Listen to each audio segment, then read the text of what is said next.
Hello everyone, আসসালামু আলাইকুম। আশা করি সবাই ভালো আছেন। আমি আপনাদের সাথে আজকে আলোচনা করব পিআর ইলেকশন পদ্ধতি নিয়ে। আপনারা জানেন বর্তমান বিশ্বে মোটামুটি ৩টি প্রধান ধরনের নির্বাচনী পদ্ধতি চালু আছে। এদের অধীনে আবার কিছু উপধরনও আছে। বিশ্বে প্রচলিত প্রধান ৩ ধরনের নির্বাচন পদ্ধতি হলো ১ নম্বরে সংখ্যাগরিষ্ঠতা ভিত্তিক পদ্ধতি, first past the post FPTP পদ্ধতি।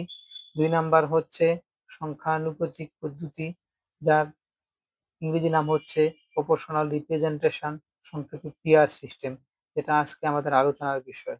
৩ নাম্বার হচ্ছে mixed election system. PR election system কি সে বিষয়ে আমরা প্রথমে আলোচনা করতে চাই।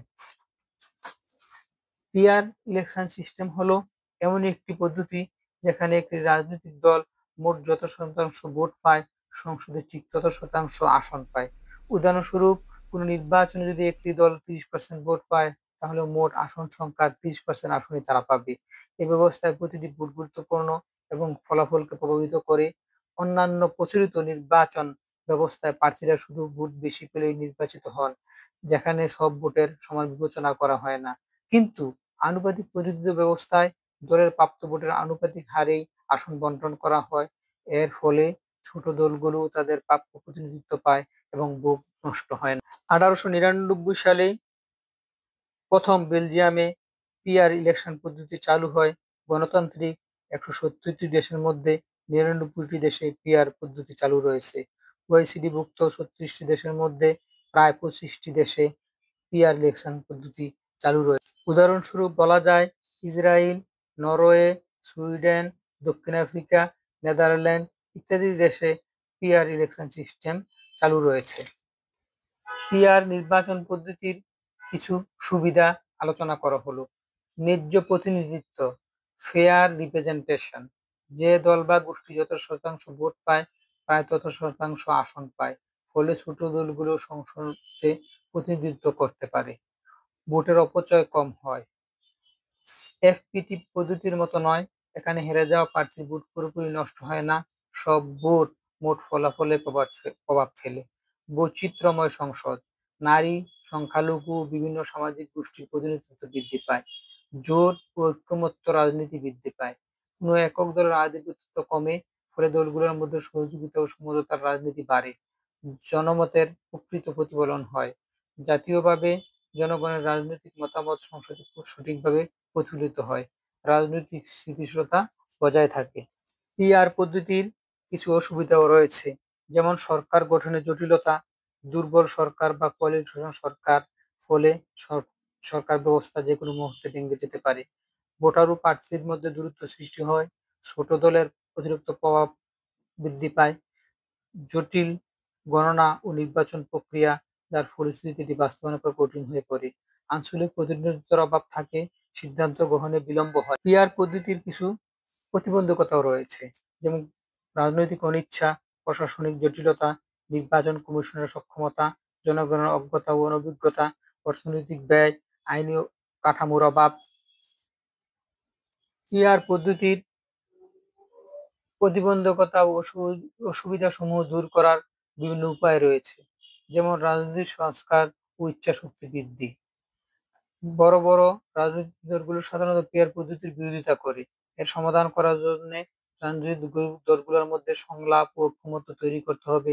নির্বাচন সংস্কার কমিশন গঠন করতে হবে। জনগণকে বোঝাতে হবে এটি ন্যায্য প্রতিনিধিত্ব আনে, কোনো দলের বিরুদ্ধে নয়। প্রশাসনিক প্রযুক্তি ও সক্ষমতা বৃদ্ধি করতে হবে।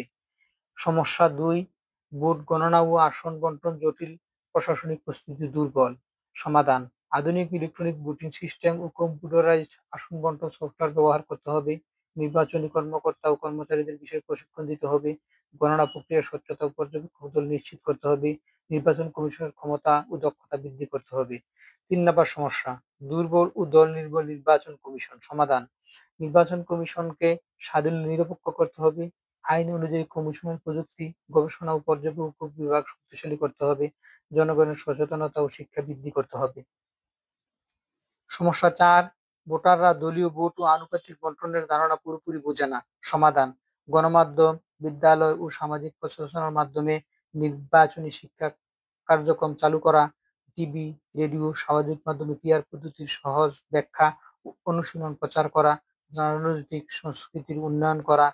সমস্যা ৫, সমঝোতা ও ঐকমত্যের অভাব, দলীয় সংঘাত।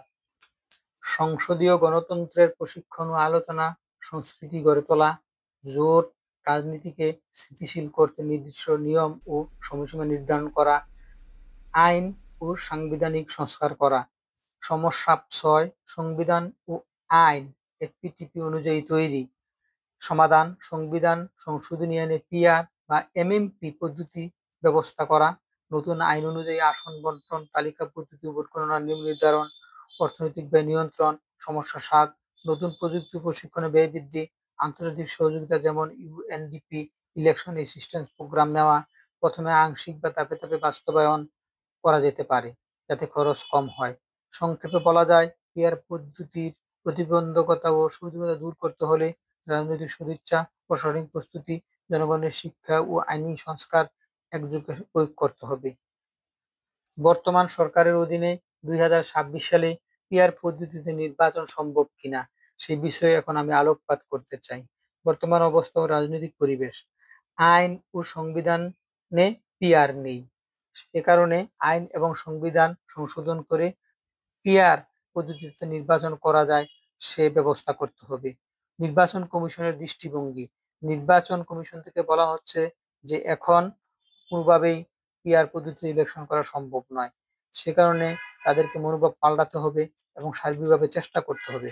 রাজনৈতিক পার্টিগুলোর আধিপত্য ও সমর্থনের অভাব রয়েছে। তারা যদি সমর্থন দেয় এবং সদিচ্ছা পোষণ করে তাহলে কেবল ২০২৬ সালে নির্বাচন সম্ভব। আইনি সংশোধনের প্রস্তাবনা চলছে এবং এই সংশোধন প্রস্তাবনা যদি গৃহীত হয় এবং বাস্তবায়ন হয় তাহলে নির্বাচন পিআর পদ্ধতিতে হওয়া ২০২৬ সালে অবশ্যই সম্ভব। ২০২৬ সালে নির্বাচন পিআর পদ্ধতির আন্ডারে করতে হলে আইন ও সংবিধান সংশোধনের প্রক্রিয়া দ্রুত করতে হবে। রাজনৈতিক পার্টিগুলাকে সার্বিকভাবে রাজি হতে হবে। জনগণের বোঝারও অংশগ্রহণের প্রচারণা করতে হবে। সংশোধন কি শুধু আরপিওতে হবে না সংবিধানে ভোট ব্যবস্থা যেরূপ হবে তার বিস্তারিত সিদ্ধান্ত গ্রহণ করতে হবে। সম্ভাবনা বিশ্লেষণ করলে বলা যায়, সব দিক দিয়ে বিবেচনা নিয়ে বলা যায়, আইনগত প্রস্তুতি ৫০% সম্ভাবনা রয়েছে। বর্তমানে পিআর পদ্ধতি নির্বাচন করার জন্য রাজনৈতিক ঐকমত্য ৩০-৪০% রয়েছে। সময় ও প্রশাসনিক প্রস্তুতি রয়েছে ২৫%, জনসমর্থন ও সচেতনতা রয়েছে ৪০-৪৫%। মোট সম্ভাবনা ২০২৬ সালের মধ্যে পিআর পদ্ধতির নির্বাচন প্রায় ৩০%-এর নিচে রয়েছে।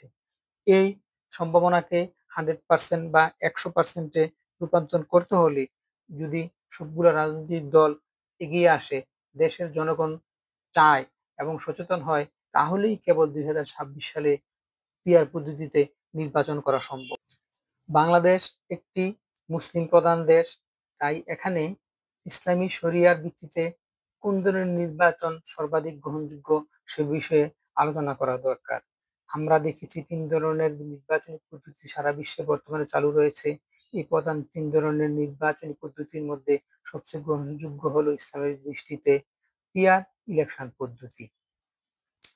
ইসলামে শাসক বা প্রতিনিধিত্ব নির্বাচনকে বলা হয় শুরা বা বায়াত পদ্ধতি, অর্থাৎ জনগণ বা নির্বাচিত প্রতিনিধিরা পরামর্শ ও সর্বসম্মতিক্রমে পরস্পর সম্মতির মাধ্যমে নেতাকে মনোনীত করে। কোরআনে বলা হয়েছে তাদের কাজ পরস্পর পরামর্শের ভিত্তিতে সম্পন্ন হয়। আর সূরা আশ-শুআরা ৩৮ নম্বর আয়াত। অর্থাৎ ইসলামের দৃষ্টিতে মূলনীতি হলো ন্যায়, পরামর্শ ও জনগণের প্রস্তুতি। তাই বলা যায় মানব ধর্ম বা সারা বিশ্বের যে প্রধান প্রধান ধর্মগুলো রয়েছে তাদের দৃষ্টিতেও সর্বাধিক গ্রহণযোগ্য পদ্ধতি হলো পিআর ইলেকশন পদ্ধতি।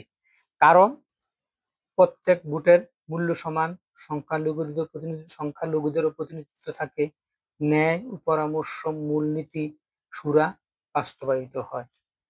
তাই আমরা বলতে চাই যে বর্তমানে বাংলাদেশে যদি পিআর পদ্ধতিতে ইলেকশন করতে ব্যবস্থা নেওয়া হয় বা দেশের জনগণ চায় একমাত্র তাহলেই পিয়ার পদ্ধতিতে ইলেকশন সম্ভব।